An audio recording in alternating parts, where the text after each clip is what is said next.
Ветришта на воен судир меѓу големите сили во Сирија, воени маневри во сириските води. Најмалку еден американски воен брод, наоружан со самонасочувачки ракети, се движи кон сирискиот брег, пишуваат Wall Street Journal и турскиот весник Хуриет.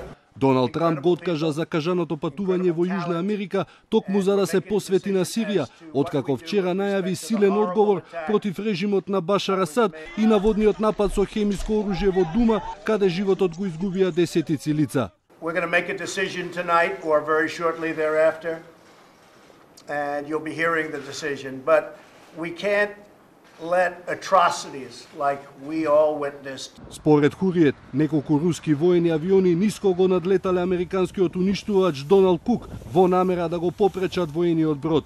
Ердоган пак строго го осуди масакрот во Дума, проколнувајќи ги извршителите. Doğu, Guta ve Duma bu katliamı yapanları evet lanetliyorum. Lanetliyorum.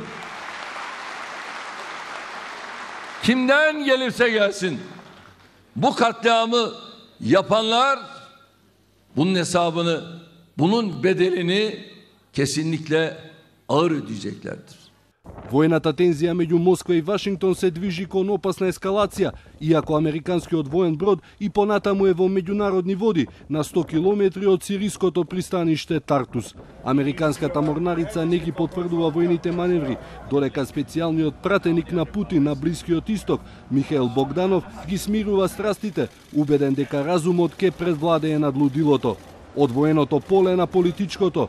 Во меѓувреме САД доставија предлог резолуција до Советот за безбедност на Обединетите нации за креирање на нов независен механизам за испитување на употребата на хемиско оружје во Сирија. Документот за кој се очекува да се гласа вечерва, најверојатно ќе добие вето од страна на Русија. Се очекува и Москва да достави сопствена резолуција за истрага од страна на Организацијата за забрана на хемиско оружје.